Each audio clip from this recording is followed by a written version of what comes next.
Renee, what's going on? What's going on? Just waiting on a few more people to roll up in here real quick. Get started. See if I ping everyone again real quick. There we go.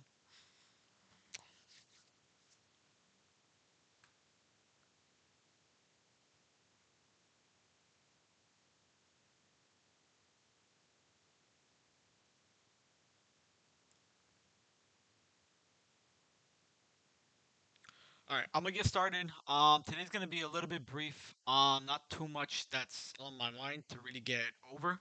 But I'll cover what I pretty much saw from the get-go, and pretty much how simple it was for me to pretty much dissect what I saw in the market overall. But pretty much given the fact that we saw yesterday, we had the gap down, we saw the recovery that we got yesterday.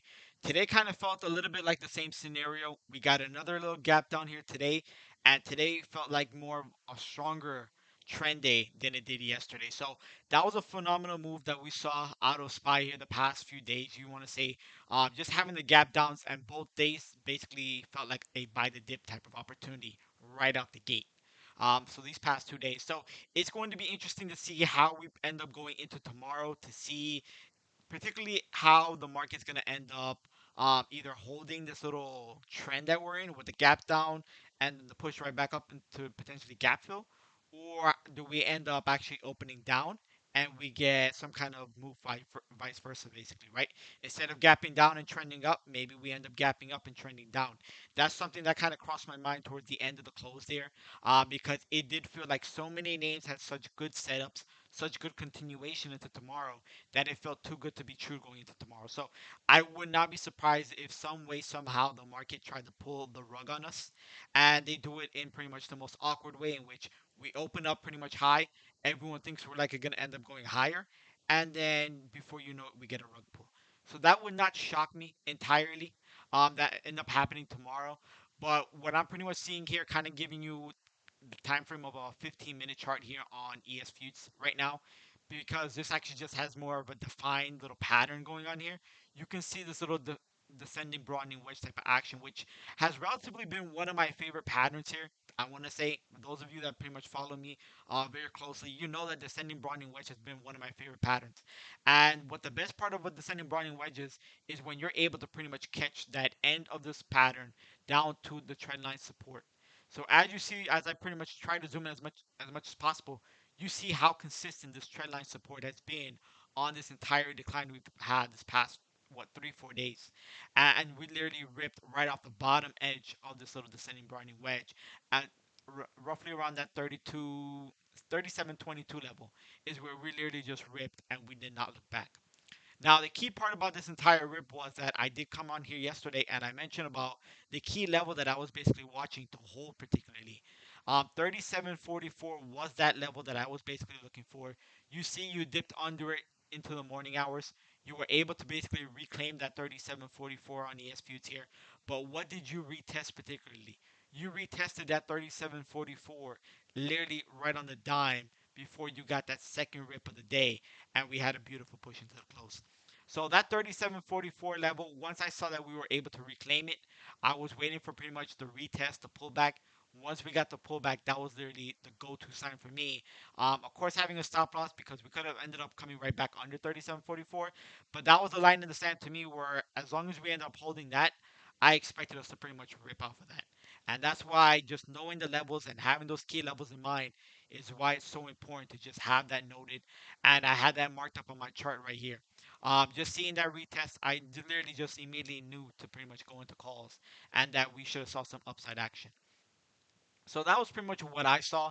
The other thing that I highlighted in our chat, pretty much was that before the market even opened, is that I saw some relative strength out of the tech, out of the pretty much the semiconductor sector. That was something that caught my attention earlier on because I'm like, how is it that the semis are actually holding up pre-market while majority of the rest of the entire market was pretty much red for the most part. So that was something that kind of caught my attention. I was going to look for that. I commented it before the open to say, look, semis are pretty much relatively showing relative strength. Keep an eye on specifically Tesla to see if that ends up going red to green. We got that red to green move, but that wasn't necessarily the actual name that held us up and pretty much took us with the entire, pretty much the entire market rising through that entire trend day. It was more so Apple that kind of just took led the way with the semis. You could also say that Microsoft was right behind them, but Apple had a monster day pretty much leading this rally from the get-go, along with the semis, and it just brought everything else with it. You saw Boeing. That was actually one of the names that I kind of highlighted earlier on the morning. I mentioned it on voice. I mentioned it on my Twitter as well. That was a beautiful move that we got out of Twitter. I think I called just about a $3 move. That literally was just bread and butter, and that's literally all you needed. Yesterday I called a $3 move on Amazon. Today I called a $3 move on Boeing, and it's, I mean, if you can get one of those kind of names where you just get that kind of fluid, basically, it's just the textbook, and you don't have to look at the rest of the market trying to force situation to happen constantly. So that was just a beautiful one out of that. Going into tomorrow now, kind of just giving you a hindsight. Again, like I said, be careful if the market tries to trap you. Let's see if we get a gap up, and that may end up being where they try to trap us. Instead of being a dip buy opportunity, it may end up being a rug pull. So that's something I'm going to keep an eye on. But other than that, I think I'll continue to watch Boeing here. This is going to be one that I'm going to likely watch again tomorrow.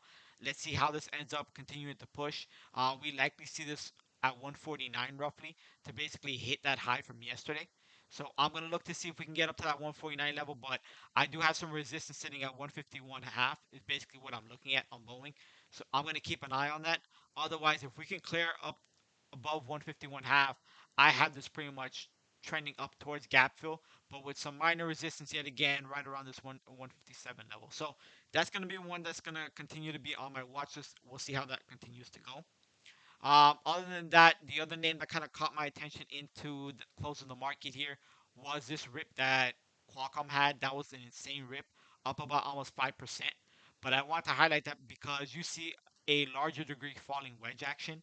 So I'm going to look to see if we get continuation on this one tomorrow. You do have resistance around 145. So I'm hoping that this doesn't necessarily gap up too much, or maybe we get that kind of dip and rip scenario like we had today and yesterday. But 145 is going to be your resistance, so it would not surprise me though if we got a gap up to that resistance and then we see it start to fade. But 145, that's the line in the sand that you want to keep an eye on for Boeing.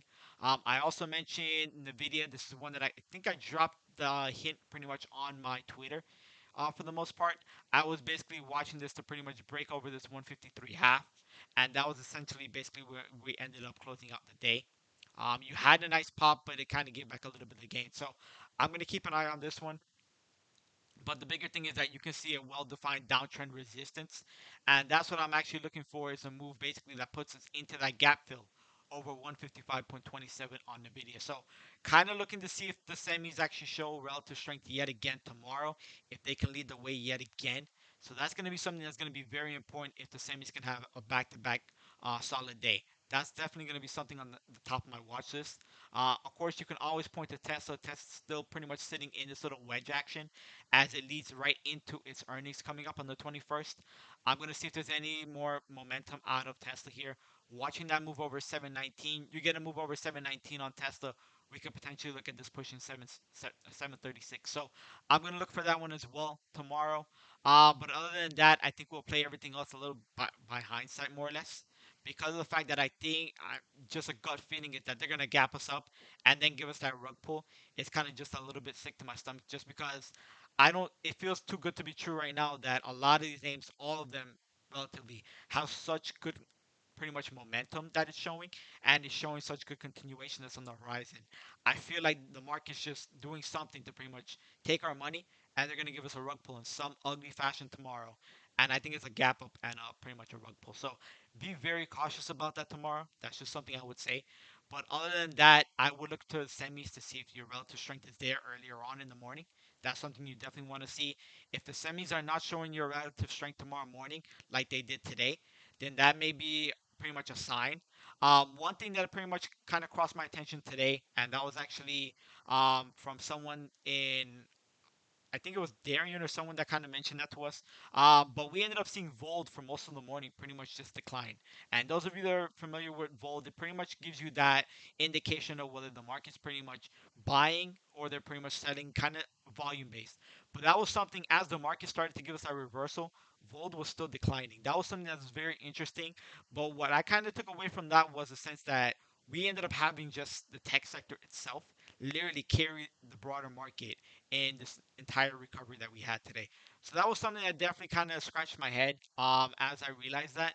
And that's something I'm going to continue to watch tomorrow. So if we end up seeing pretty much a little bit of a divergence like we saw today, we only had like certain names. You wouldn't have expected a name like Meta, Netflix, and you could throw in Google in there to all pretty much be as red as they are on a day in which you had such a strong trend day. So definitely be very selective in the names that you're looking at. I think that's something that's probably going to be the most important. You definitely don't want to try and force a situation like today. If you force a situation to happen and thinking that the whole entire market's going up and you could have bought the dip on Meta, Netflix, or Google and it basically went nowhere, that's what I kind of mean by being selective. So that's something tomorrow. Look to see where your strength or your actual relative weakness is and play it with the trend. All right. But other than that, I will conclude right there. We'll call it a day. Tomorrow's going to be 0 Day Friday. But again, just be cautious about a rug pull. I feel it pretty much coming here. Whether it's not tomorrow, it'll likely be starting next week. So that's just something that's kind of just on the back of my mind right now. All right. But other than that, appreciate you guys joining us always. I will conclude. Keep it brief today. But other than that, you guys have a great evening. All right.